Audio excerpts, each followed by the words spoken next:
Jai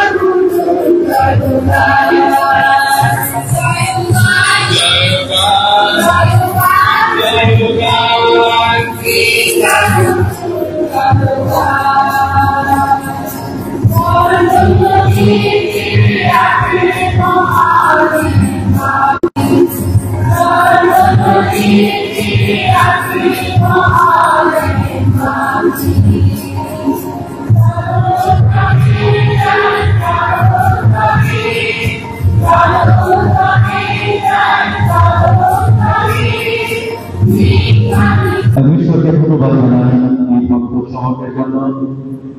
তিনি শুধুমাত্র শিক্ষাদানী সবকিছু শেষ হয়ে যায়নি, কিন্তু যা কিছু তিনি শিক্ষা দিয়েছেন তা তিনি তার জীবনে প্রয়োগ করেছেন এবং এই প্রয়োগ করতে গিয়ে শেষ পর্যন্ত তার শিরচ্ছেদ করা হয়েছিল। তারপর তিনি যা সত্য করে চলেছেন তা তিনি কোনোভাবে বিচ্যুত হননি বা সেই সত্যকে তিনি অস্বীকার করেননি। তাই দুই বছরে আমরা সাধু জোহারের এই প্রার্থনা উপলক্ষে ঈশ্বরের সুবিশেষকে জানাই। ঈশ্বরের সাধু জোহরকে প্রচার করে গেছেন মন পরিবর্তনের প্রচার। আমরা সেই প্রচারের বাণী আমাদের জীবনে বাস্তব করতে পারি, মন পরিবর্তন করতে পারি, নতুন মানুষ হতে পারি, নতুন মানুষ হয়ে যেন আমরা বিশ্বের সাথে আবার গভীর সম্পর্কে জীবনযাপন করতে পারি। তারপর জানি মানুষের জীবনে সীমাবদ্ধতা রয়েছে, আমাকে অনেক দুর্বলতা রয়েছে, অনেক মন্দতা আছে, স্বার্থপরতা আছে, অনেক পাপ আছে। তার সংশ্লিষ্টতার কারণে অনুতপ্ত চিত্তে আমরা অনেক পাপ স্বীকার করি, যেন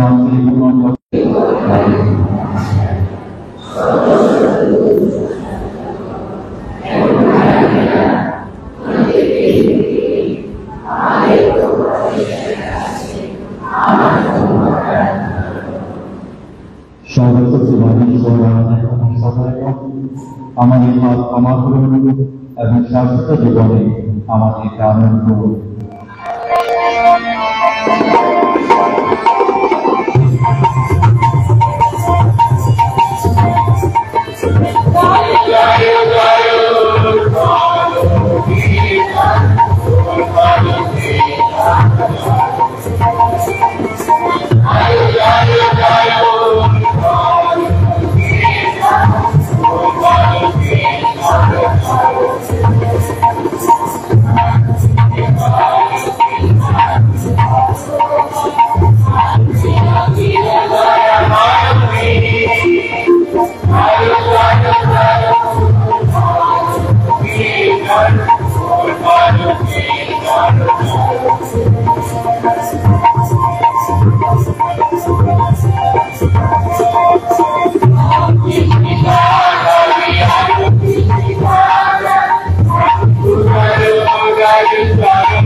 আসুন প্রার্থনা করি।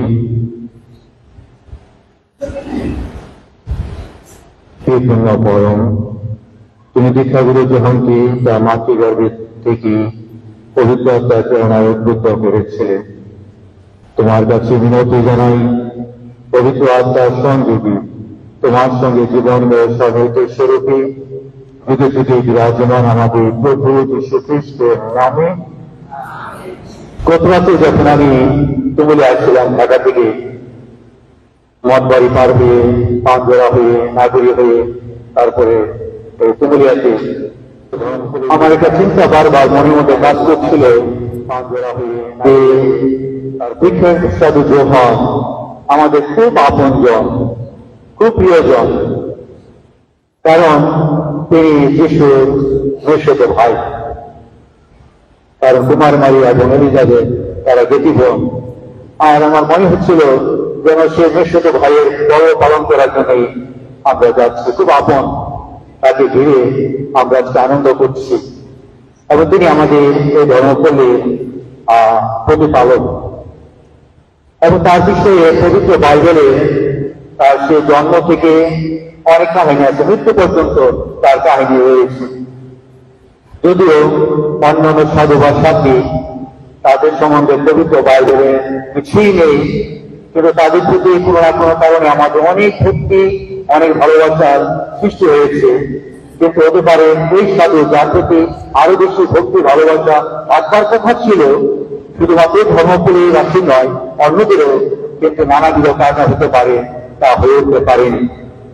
কিন্তু উনি খুবই বড় একজন সাধু, এবং কৃষ্ণ নিজে বলেছেন নারী কুলে যাদের জন্ম হয়েছে তাদের মধ্যে সর্বোত্তম হচ্ছে এই দীক্ষাগুরু সাধু যোহন। আর তিনি এই ধর্মপদের প্রতিপালক। তার চিন্তা করতে মনে হয় যারা আপনারা তেমুলিয়াবাসী আপনাদের অনেক আনন্দ লাগে, যেমন একজন বড় সাধুকে আপনারা প্রতিপালক হিসাবে পেয়েছেন। যোহানের যে জন্ম হবে এবং এটা অকল্পনীয় ছিল, কিন্তু তারপরে অলৌকিক ভাবে যোহানের জন্ম হয়েছে। আর তুই যখন জ্ঞাত করল যে দীক্ষাগুরু সাধু যোহানের জন্ম হবে আর তার নাম রাখা হবে যোহন, এবং শেষ পর্যন্ত তার জন্মের মধ্যে দিয়ে তা পূর্ণতা লাভ করেছে। আর এই শব্দের অর্থ হচ্ছে ঈশ্বর মহান। যোহনের মাতৃগর্ভে থাকার সময় যিশুর উপস্থিতি তিনি বুঝতে পেরেছিলেন, আর বুঝতে পেরে তিনি আনন্দে মেছে উঠেছিলেন। তার কি সৌভাগ্য যে যিশুর মা তাদের বাড়িতে এসেছে, আর তখন তিনি মাতৃগর্ভে এবং সে আগমনে সে আনন্দে মেছে উঠেছিল। আর সেখানে শুধুমাত্র তাই দেখা যায় দুই বোনের মধ্যে সাক্ষাৎ করেনি, কিন্তু সেখানে কুমারী মায়ের গর্ভে ছিলেন যিশু, আর এলিজাবেথের গর্ভে ছিলেন দীক্ষাগুরু সাধু যোহন। তাদেরও সাক্ষাৎ ঘটেছিল। যোহন তার পিতামাতাকে ছেড়ে মরুভূমিতে প্রবক্তাদের মতো জীবনযাপন করেছেন। তিনি মরুভূমিতে পুরাতন প্রবক্তাদের মতো সজ্জিত হয়ে সেই প্রচার কাজ করেছেন। তার পরনে ছিল উত্তর লোক দিয়ে তৈরি পোশাক, চামড়ার প্রতিবন্ধনী, আর তিনি খেতেন পঙ্গপাল আর বনের মধু। খুব সাধারণ জীবনযাপন করেছেন, প্রাকৃতিক খাবার দাবার তিনি গ্রহণ করেছেন। আর তার প্রচারের বিষয় ছিল ঐশ্বরাজ্য ঘোষণা করা। ঐশ্বরাজ্য তোমাদের কাছেই এসে গেছে, তোমরা মন পরিবর্তন করো, আর তার চিহ্ন স্বরূপ তোমরা দীক্ষাস্নান সংস্কার গ্রহণ করো। যারা বিলাসিতায় জীবনযাপন করত তিনি তাদেরকে ভিক্ষার বাণী শুনিয়েছেন, তাদেরকে তিনি কড়া কথা বলেছেন। আর যারা দুঃখ কষ্টে জীবনযাপন করছিল তাদেরকে তিনি সান্ত্বনার বাণী শুনিয়েছেন। পরিচয় সত্যকে লক্ষ্য করে তিনি বলেছিলেন, কাল সাথে যা তোমরা। কত দৃঢ়তা তার অন্তরে, তার সত্য বলতে কোনোভাবেই দ্বিধা করেননি। দৃঢ়তার সাথে তিনি সত্য প্রকাশ করেছেন এবং তার সেই কথাবার্তা কাজে দিয়েছে। ক্ষমতাশালীরাও অনুতাপ করেছে এবং তারা এসে যোহনকে জিজ্ঞেস করেছিল আমাদের কি করতে হবে, কি করা উচিত। সেই পরিসরে এসেছিল তাকে জিজ্ঞেস করতে, সৈনিকেরা এসেছিল তাকে জিজ্ঞেস করতে, এবং তিনি তাদের বলেছিলেন যে কাউকে ঠকাবে না, কোনো জোর তুলন করবে না, বন্ধুত্ব কোনো সম্পর্কে জীবনযাপন করবে। যোহনের জীবন আরেকটি সুন্দর দিক দেখি তার বিনম্রতা। তিনি লোকদেরকে নিজের কাছে আকর্ষণ করেননি, তিনি লোকদের পথ দেখিয়ে দিয়েছেন কিভাবে যিশুর কাছে যেতে হবে, সেদিকে তিনি তাদেরকে বাধিত করেছেন। আর তিনি নিজেকে এত বিনম্র করেছেন যে বলেছেন যে তার প্রতিবন্ধনী তুলে দেওয়ার যোগ্যতা আমার নেই। আবার তিনি বলেছেন যে তাকে বড় হতে হবে আর আমাকে ছোট হতে হবে। এবং তিনি প্রার্থনা করতে শিখিয়েছেন যে ওই দেখো বেশ্যাবক, তিনি জগতের পাপ পালন করবেন। অর্থাৎ গোটা জীবনটা যদি দেখি যে তিনি কিভাবে যিশুর জীবনের সাথে একাত্ম হয়েছেন এবং কিভাবে জীবনযাপন করেছেন এবং তার আদর্শ দ্বারা কিভাবে তিনি অন্যদেরকে অনুপ্রাণিত করেছেন যেন তারাও তার সেই আদর্শ অনুযায়ী জীবনযাপন করতে পারে। লোকদের ধারণা ছিল যে তিনি মসীহ, আর তিনি বলেছিলেন যে না, আমি মসীহ নই। তাই দেখা যায় তিনি তাও তিনি খুব সহজে অস্বীকার করেছেন। কিন্তু আমাদের যদি তাকাই, আমরা যা না তা কতভাবে আমরা জাহির করি, কত প্রকাশ করি। যেমন অনেকটা উপরে একেবারে ফিটফাট হতে পারে, ভিতরে ময়লা আবর্জনা দিয়ে পরিপূর্ণ, কিন্তু আমরা দেখাতে চাই বা বোঝাতে চাই যে আমি আসলে বিশিষ্ট।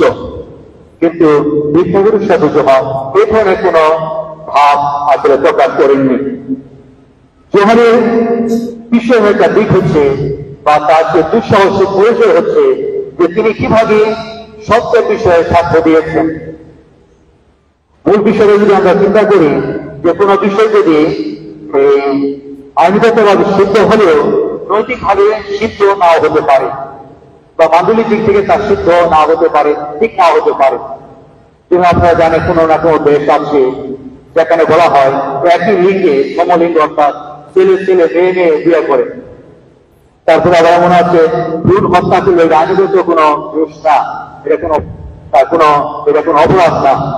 আবার এমন আছে যে একটা লোক কষ্ট পাচ্ছে তাকে ইনজেকশন দিয়ে মেরে ফেলা, দুর্বাচা নিয়ে, অর্থাৎ তাকে মারতে গেলে তাকে দয়া করা হচ্ছে, তাকে মেরে ফেলার মধ্যে দিয়ে কারণ সে কষ্ট পাচ্ছে, অন্যরা কষ্ট পাচ্ছে, এবং এগুলো বৈধ, তারা এগুলোর মধ্যে বৈধতা দিয়েছে আইনগত দিক দিয়ে, কিন্তু নৈতিক দিক দিয়ে কিন্তু এগুলো বৈধ না।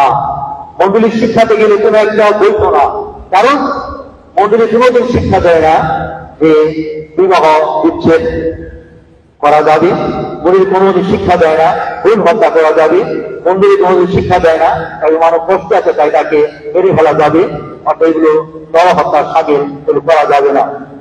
আর তাই শিক্ষা অনুষ্ঠান যখন কি করেছেন, বিবাহের পবিত্রতা মর্যাদা অক্ষুণ্ণ রাখতে গিয়ে এবং সত্যকে প্রতিষ্ঠিত করতে গিয়ে তিনি হেরোদের রোষানলে পড়েছিলেন, বিরাট ভাজন হয়ে উঠেছিলেন।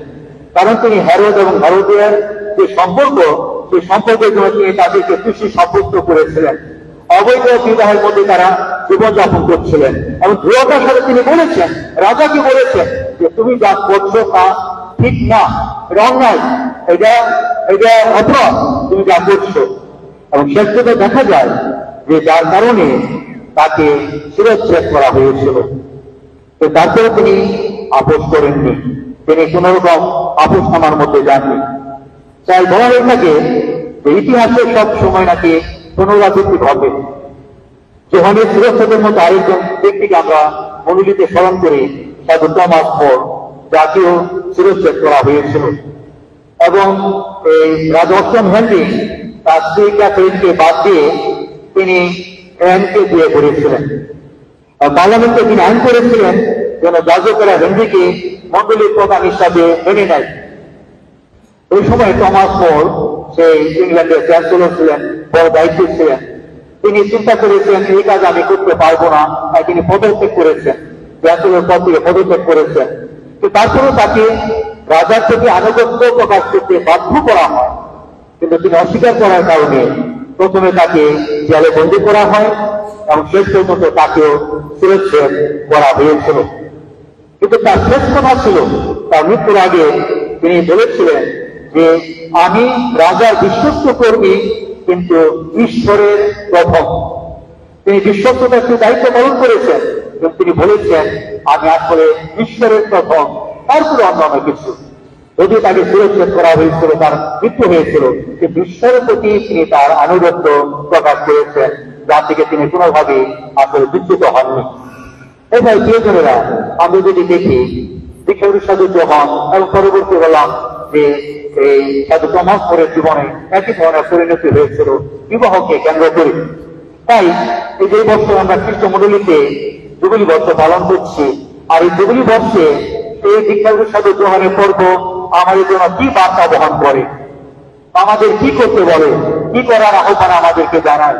তাই প্রথমে যখন ফরিসিরা, সেবকেরা বা সৈনিকেরা যিশুর কাছে, দীক্ষাগুরু সাধু যোহানের কাছে এসেছিল এবং জিজ্ঞেস করেছিল যে আমরা কি করবো, আমাদের কি করতে হবে, আমার মনে হয় যে একটি প্রশ্ন আমাদেরও জুবিলি বর্ষে করা দরকার বা প্রয়োজন, যে আমাকে কি করতে হবে, আমি কি করব যেন আমার জীবন সুন্দর হয়, পবিত্র হয়, আর মন্ডলীর শিক্ষা অনুযায়ী জীবনযাপন হয়, নৈতিকতার দিক থেকে আমার জীবন যেন আসলে পরিপুষ্ট হয়ে ওঠে।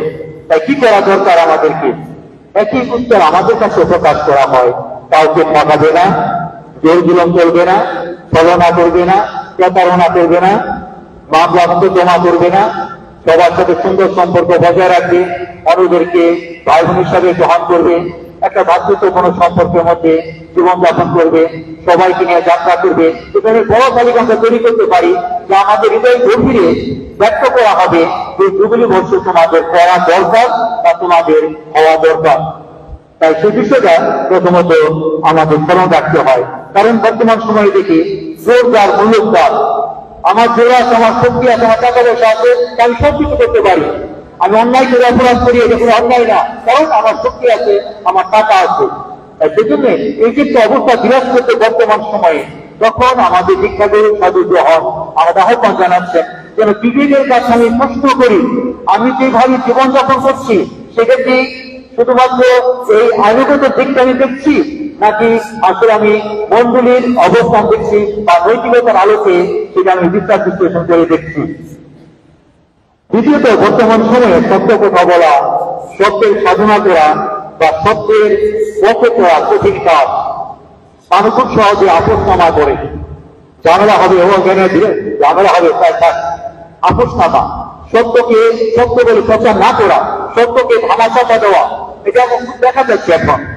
কারণ জানে যদি আমি এটা বলি, সত্য কথা বলি, আমার ঝামেলা হবে, যদি সত্য কথা বলি হতে পারে সে আমাকে পছন্দ করবে না, তাই আমি খুব সহজে আপোষনামা করি।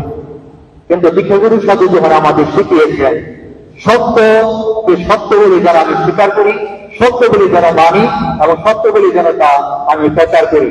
কারণ যিশু নিজে বলেছেন আমি পথ, আমি সত্য, আমি জীবন। তাই এই যে যিশু পথ, সেই পথে যেন আমি চলি, যিশু সত্য, সে সত্যকে জেনে সত্যকে খুঁজি করে যেন জীবনযাপন করি, এবং যিশু যে জীবন, সে জীবনের জন্য সন্ধান করি এবং সেই জীবন পথে যেন আসলে এগিয়ে চলতে পারি। তার পরবর্তী পর্বে আমরা দেখি দীক্ষাগুরু সাধু হন কঠিন জীবনযাপন করে দেখিয়েছেন খ্রিস্টীয় জীবন কোন ফুলসজ্জা নয়, বরং তা ত্যাগের জীবন। মানুষের মধ্যে একটা প্রবণতা এখন কমফোর্ট জোনে থাকা, আরামায়ের মধ্যে থাকা, শরীরে ঘাম দিয়ে কায়িক পরিশ্রম এগুলো এখন করতে চায় না। কয়েকজন লোক পাবেন যারা মাঠে ঘাটে এখন কাজ করে, সবাইকে আরামায়েসে থাকতে চায়। কোন জায়গায় যাবে আগে গাড়ি ঠিক করতে হবে, নিজেদের ঠিক করতে হবে, রিক্সা ঠিক করতে হবে, বন্য যানবাহন ঠিক করতে হবে, এ জায়গায় যাবো। এটা একটা সময় ছিল, আমি যখন ছোট ছিলাম, রাঙ্গামাটিয়া থেকে মঠবাড়ি যাওয়া কোনো ব্যাপার ছিল না, আমরা দৌড়িয়ে যেতে চলে গেছি, আবার ফিরে আসছি।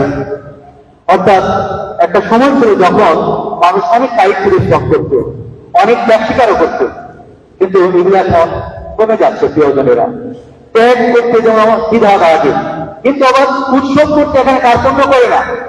উৎসব করতে মানুষ কয়েক লক্ষ টাকা ব্যয় করে ফেলে, আবার যদি হতে পারে কোনো দোয়ার কাজে, গির্জার কাজে, অন্য কোনো কাজে দান দিতে হবে, তখন এত কেন 500 টাকা, 100 টাকা, কিন্তু ওখানে যে 500 টাকা ব্যয় করে ফেলেছে এগুলো কিছু মনেই করে না।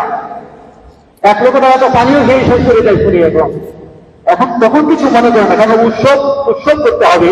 উৎসবের ক্ষেত্রে আমরা অনেক উদার, ব্যয় করার জন্য আমরা উদার, কিন্তু ত্যাগের ক্ষেত্রে যখন অন্যদের মঙ্গল কল্যাণ ভালো নিহিত আছে এবং সেখানে আমাকে অংশগ্রহণ করতে হবে, সেখানে দেখা যায় উদারতার অনেক ঘাটতি, সেখানে অনেক প্রশ্ন আমরা অবতারণা করে থাকি, অনেক প্রশ্ন জাগে, কেন দেব, কেন দিতে হবে, কেন এত, এই ধরনের অনেক প্রশ্ন সেখানে জাগে। দীক্ষাগুরু সাধু হন বিবাহ নিয়ে কাজ করেছেন, হেরোদ এবং হেরোদিয়ার অবৈধ সম্পর্ককে তিনি তিরস্কার করেছেন। প্রিয়জনেরা, এখন যদি দীক্ষাগুরু সাধু হন থাকতেন, এই সময়ে এখানে উপস্থিত থাকতেন, আমার মনে হয় তিনি সবচেয়ে বেশি কথা বলতেন এই বিবাহ নিয়ে, পরিবার নিয়ে।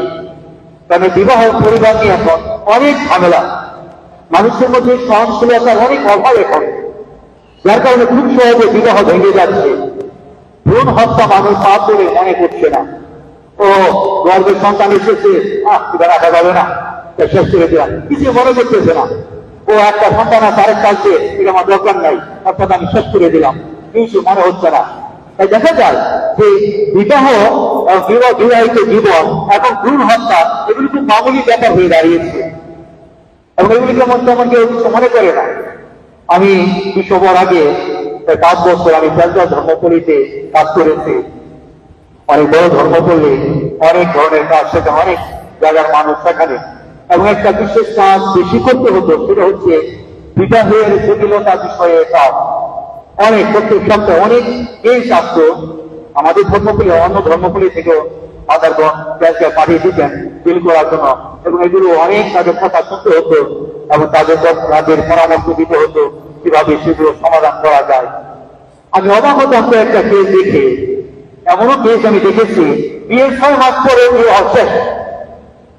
আমি বললাম যে 6 মাস পরে তোমরা আলাদা থাকছো, এখনো দেখতে চাও না, তোমরা আগে তোমাকে চিনতে না? তো হ্যাঁ চিনতাম, 3 বছর কত প্যাক করেছি, কত রম্য বার্য বলতে গল্প করেছি। রম্য বার্য বলতে তুমি গল্প করেছো বছরের পর বছর, তুমি কি তাকে চিনে নাই? তখন তো মনে হতো সে স্বর্গদূত। মেয়ে বলে সে ছেলেকে মনে হতো স্বর্গদূত, আর সে বলে মেয়ে তো স্বর্গদূত। স্বর্গদূতের সাথে সম্পর্ক করা, তার সাথে সংসার করা কোনো কঠিন কাজ না। তাই স্বর্গদূতের সাথে স্বর্গদূতের বিয়ে, কিন্তু স্বর্গদূত আর স্বর্গদূত বিয়েটা 6 মাস না বেঁধে দুজন শোকানে পরিণত হয়। এখন কিছু আর দেখতে পারে না, এখন ছায়া দেখতে পারে না, এবং তারা বলে যে কোনোভাবেই তার সাথে সম্পর্ক করা, তার সাথে থাকা, এক কাজের নিচে থাকা, এক বিছানায় থাকা সম্ভব না। তাই প্রিয়জনেরা, এগুলো অহরহ ঘটছে এখন।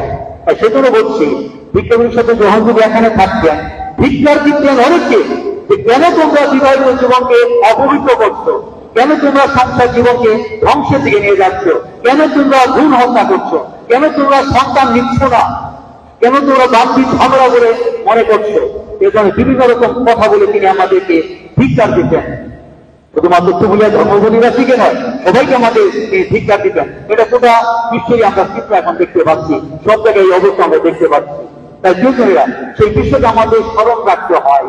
বিবাহিত জীবনে যে কমিটমেন্ট নিয়ে আমরা প্রবেশ করেছি, যে প্রতিশ্রুতি দিয়েছি, একজনের হাত ধরে বলেছি যে সুখে দুঃখে ধনে দারিদ্রে স্বাস্থ্য অস্বাস্থ্যে আমি তোমাকে ভালোবাসবো, আমি তোমাকে সম্মান করবো, আমি তোমাকে রক্ষা করবো, এই জন্য কথা বলে বিবাহিত জীবনে আমরা প্রবেশ করি।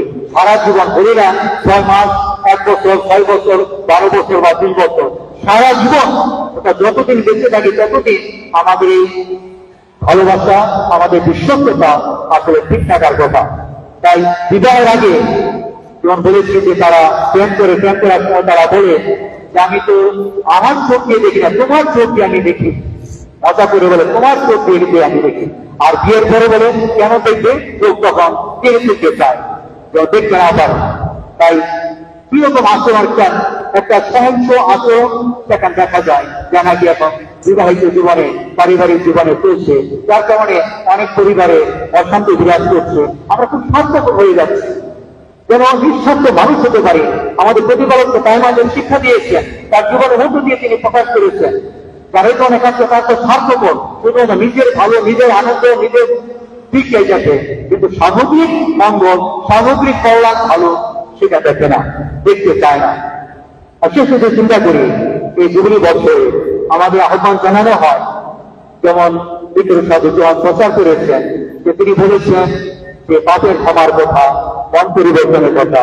এই জুবিলি বছরে আমাদেরকে যে একটি কথা বলা হয়, অনুতাপ করার কথা। এবং এটা হচ্ছে তিনি, কারণ তিনি অনুতাপের আহ্বান জানিয়েছিলেন। আর জুবিলি বছর আগের বছর পাপের ক্ষমার বছর, অনুতাপ করার বছর, তারপরে পাপ স্বীকার করার বছর, প্রতিপক্ষের সাথে পুনর্মিলনের বছর, সকলের সাথে মিলন, ন্যায্যতা ও শান্তিতে বসবাস করার বছর। তার যত বেশি আমরা করতে পারবো, আসলে তবে আমাদের জীবন সুন্দর জীবন হবে, আমাদের জীবন আদর্শ জীবনে পরিণত হবে।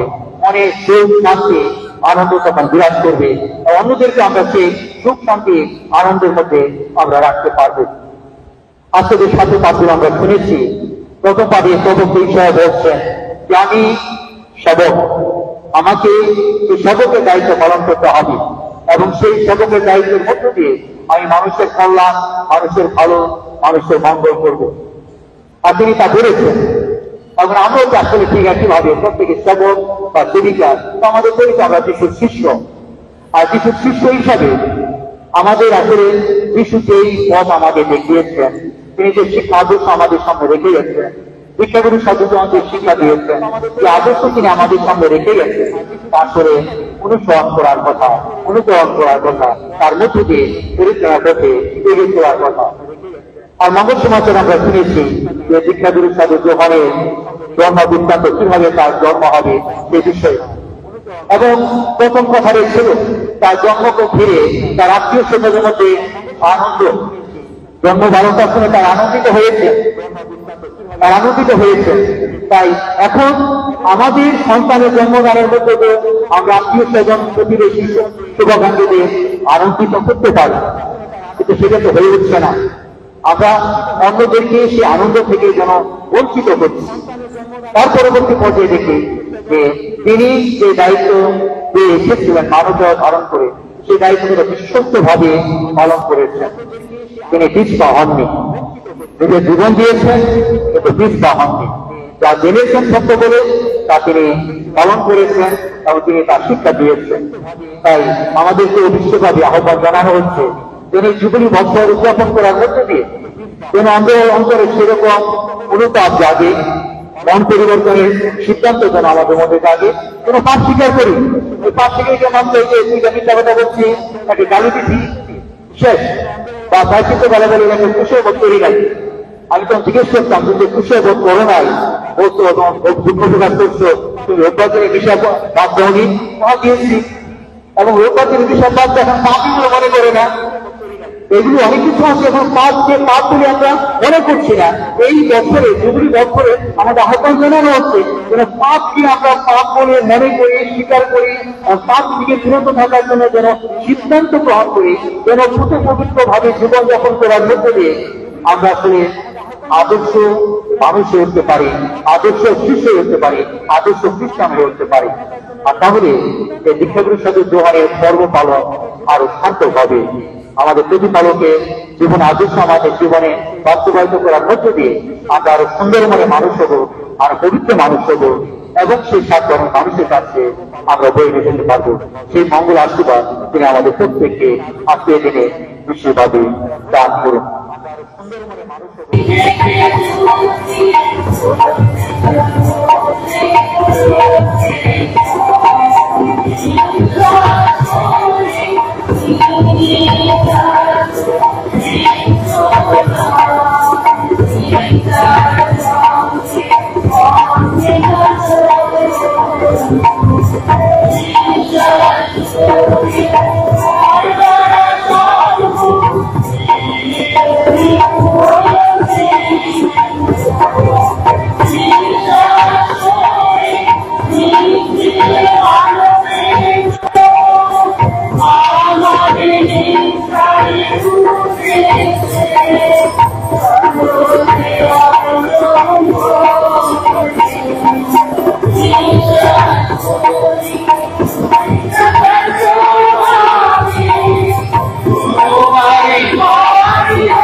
পিতা, তোমাদের বিশ্বাস এবং প্রত্যাশা রেখে আজ থেকে কোনো অভিযান অংশগ্রহণ করে আমরা আমাদের প্রার্থনা সকল তোমার কাছে নিবেদন করেছি।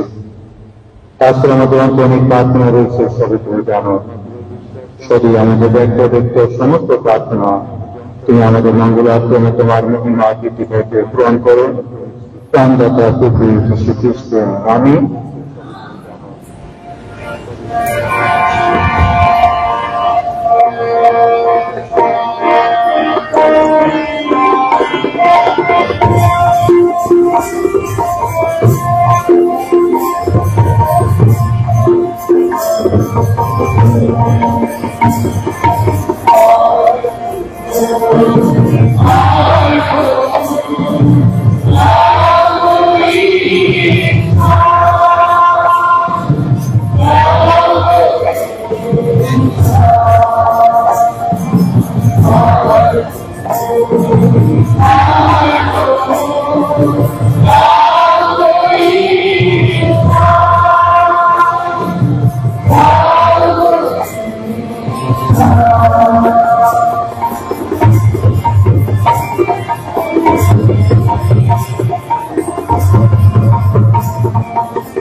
প্রার্থনা করুন যেন আমরা আপনাদের এই যোগ্য সর্বশক্তিমান পিতা পরমেশ্বরের কাছে গ্রহণযোগ্য হয়।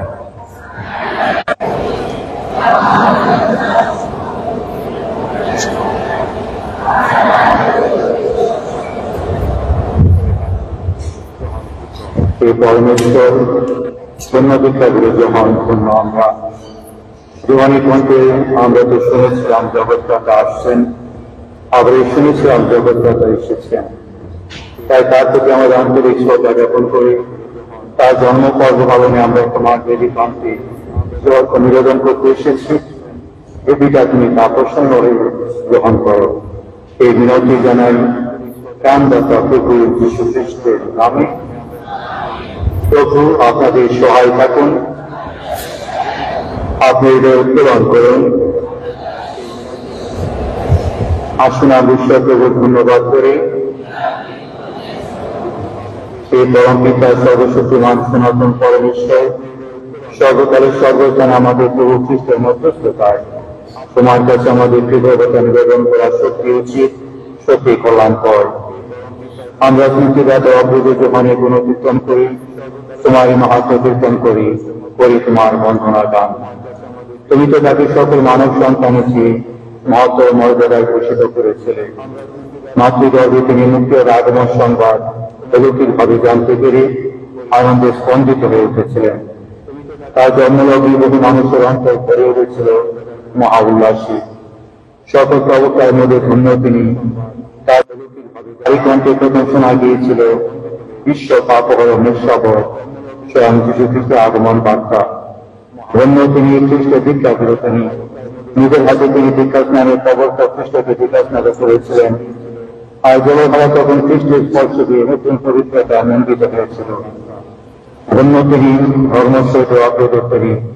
খ্রিস্ট সত্যের সাক্ষী থেকে নিজের প্রাণ পর্যন্ত বিশ্বজন দিতেও কুণ্ঠিত হননি। তার পিতা সকল স্বর্গদূতের সঙ্গে গ্রন্থ নিয়ে আমরা পৃথিবীতে নিরন্তর তোমার বন্দনা করি, নিয়তই করি তোমার মহিমা কীর্তন।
সত্যকে প্রভু তুমি পবিত্র, সমস্ত পবিত্রতার উৎস।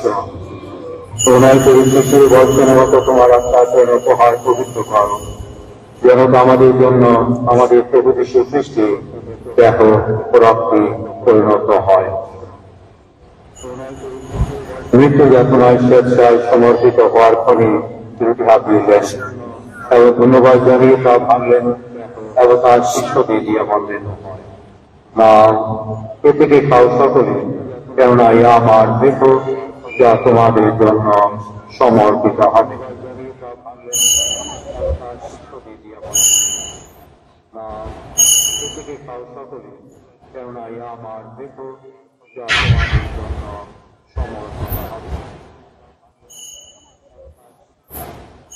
তেমনি ভাবে শান্তবুজের পরে তিনি পান পাত্র নিলেন, ওরা তোমাকে ধন্যবাদ জানিয়ে তার শিষ্যকে দিয়ে বললেন, আর এ থেকে পান করে সকলে, কেননা এ রক্তের পান পাত্র নতুন শাশ্বত সঙ্গে রক্ত, যা তোমাদের অনেকের জন্য পাপ মোচনের উদ্দেশ্যে পাঠিত হবে। আমার শরণার্থী তোমরা এ অনুষ্ঠান করো। নূতন ও শাশ্বত সংবিধান যা তোমাদের অনেকের জন্য পাপ মোচনের উদ্দেশ্যে পাঠিত হবে। আমার শরণার্থী এই অনুষ্ঠান করে। আসুন বিশ্বাসের রহস্য ঘোষণা করি।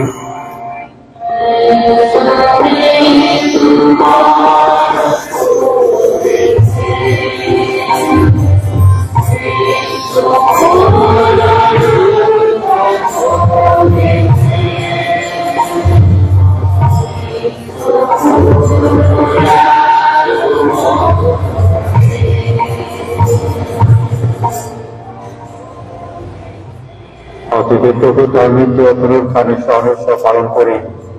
আমরা জীবনদায়ী রুটি ও মুক্তিদায়ী পান পাত্র তোমার কাছে নিবেদন করি। তোমার সম্মুখে দাঁড়াতে ও তোমার সেবা করতে তুমি আমাদের যোগ্য করে নিয়েছ, তোমাকে ধন্যবাদ জানাই। বিনতি করি খ্রিস্ট দেহরক্তে সহভাগী হয়ে আমরা যেন পবিত্র আত্মার দ্বারা সম্মিলিত হয়ে এক হতে পারি। তুমি আমাদের যোগ্য করে হে প্রভু, সমগ্র মণ্ডলে বিস্তৃত তোমার উপাসক মণ্ডলীকে সহায় রেখো। আমাদের পোপ চতুর্দশী, আমাদের বিশ্বপ জয়জিৎ ঘোষ, বিশপ সুব্রত এবং যাজক সমাজের সাথে তাকে তোমার প্রেমের পূর্ণদান করি।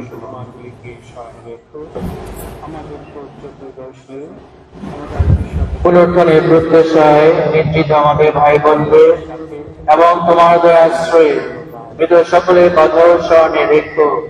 তোমার মুখমণ্ডলে বিবাহ তাদের স্থান নিও। অনুনয় করি আমাদের সকলের প্রতি সদয় হও। যেন ঈশ্বর জননী ধন্য তোমার হে মারিয়া, আর সবে ধন্য যোসেফ, ধন্য প্রেরিত শিষ্যগণ, দীক্ষাগুরু সাধু যৌবন এবং যুগে যুগে তোমার প্রীতি ভাজন সকল সাধু সাধুর সঙ্গে আমরা শাশ্বত জীবনে সহভাগী অর্জন হয়ে উঠি এবং তোমার প্রশংসা ও মহিমা কীর্তন করতে পারি তোমার পুত্র যীশু খ্রিস্টের দ্বারা।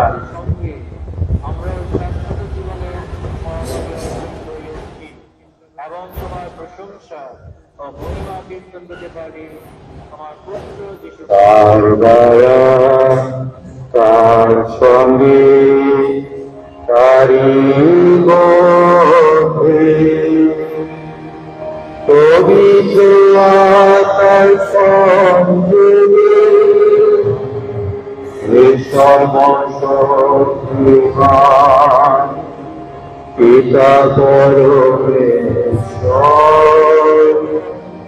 সমস্ত তোমারি তোমারি সমস্ত মহিমা যুগ যুগান্তরে।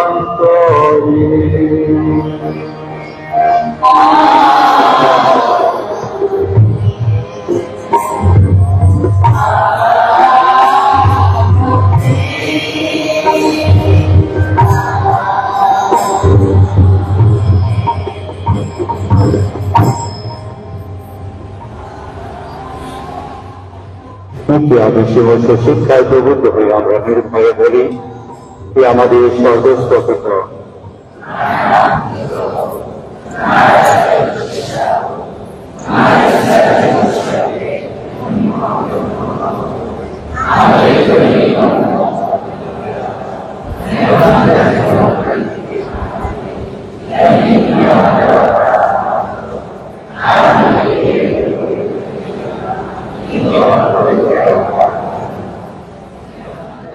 অন্যায় করি সকল অনর্থ হতে আমাদের রক্ষা করো, দর্শনীয় তত্ত্ব আমাদের শান্তি প্রদান করো।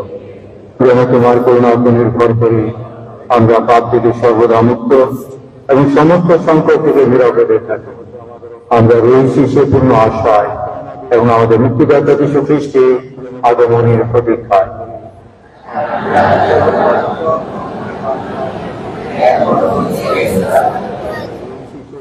প্রভু যীশু খ্রিস্ট, তুমি তোমার শিষ্যদের বলেছ, আমি তোমাদের কাছে শান্তি রেখে যাচ্ছি, আমার এই শান্তি তোমাদের দান করছি। আমাদের পাপের প্রতি নয় বরং তোমার মণ্ডলী বিশ্বাসের প্রতি দৃষ্টিপাত করো। দর্শনে তোমার ইচ্ছা অনুসারে তাদের শান্তি অপরা প্রদান করো। তুমি জীবিত আছো, রাজত্ব করছো যুগে যুগান্তরে। প্রভুর শান্তি সর্বদা আপনাদের সকলের মধ্যে বিরাজ করুন।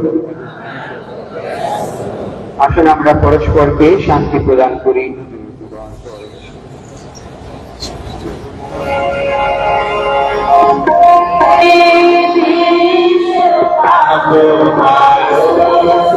Amen.